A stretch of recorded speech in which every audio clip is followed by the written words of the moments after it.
Hi, Dominique. How are you? Doing well, thank you. It's such a pleasure to meet you. Congratulations on your new film. You did amazing and outstanding. Thank you so much. Uh, what can you tell us about playing Deborah, aka Mama Akua? What can I tell you about it? I can tell you that it changed my life. And I know it might sound cliche because so many people probably say something like that. But I didn't know that I was walking into it like, I'm such a lover. My heart's always open. But in life, we can still be loved, but still have hard shells around us and not realize it. And I realized in hindsight that I had a pretty hard shell, and they really broke it down because they allowed me to feel safe and heard and seen and taken care of. And now I navigate the world differently by embodying that the spirit of Mama Kua and the Black Panther Party. That's amazing. Yeah. Black love obviously is a major theme.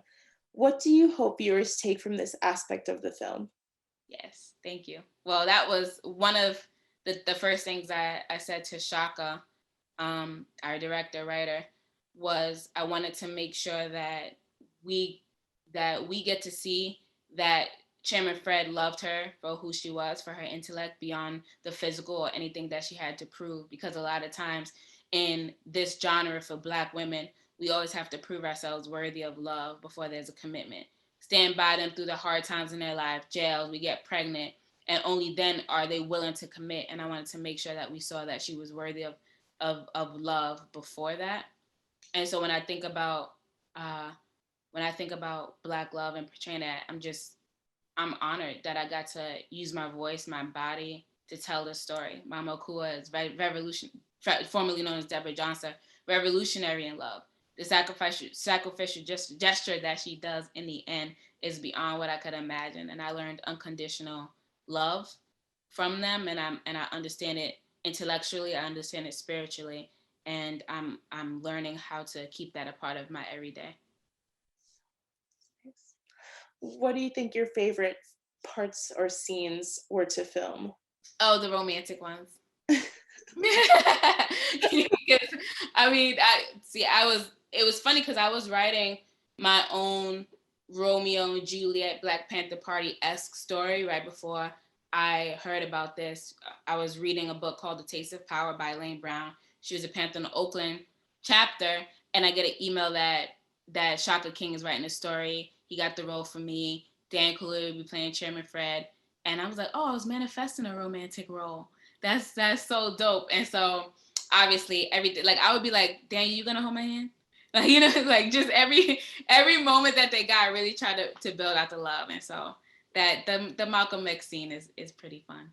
Beautiful. It got to show like, they're revolutionaries. They're so powerful on stage and to the world, and then we get this moment where they're quiet and shy, and you know she wants to kiss him, but she don't know how to say, and he wants to, and like what's that word? That's the fun part. And they're 19 and like 20, 21, so like we get to connect with them on that level.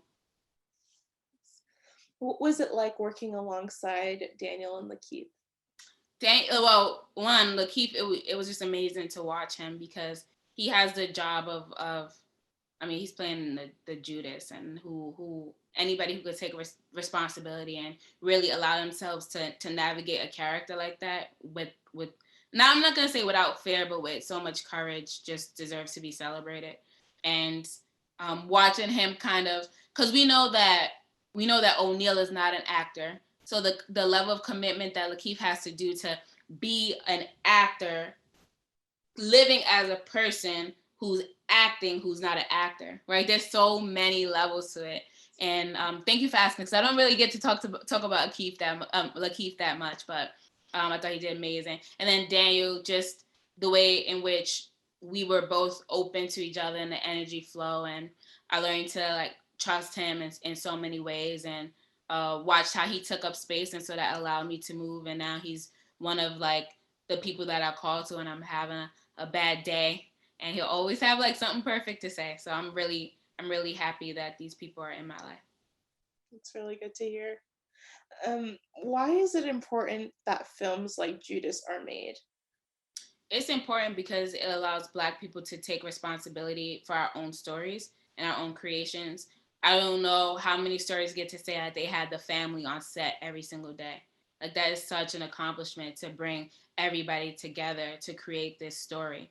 They just go to show when we get the opportunity to tell our own stories, we're gonna do it in a different and hopefully a more compassionate way. And that's what I saw when I listened to Shaka King talking to the family and saying, you know, if there's anything, obviously this is a movie, everything is not gonna be exact, but if there's anything that's detrimental to the legacy of the Black Panther Party, let me know and it's out.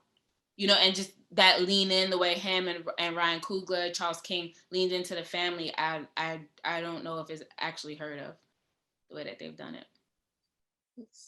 And can you tell us what's next for you? Ooh, well, my birthday is next month, March 22nd.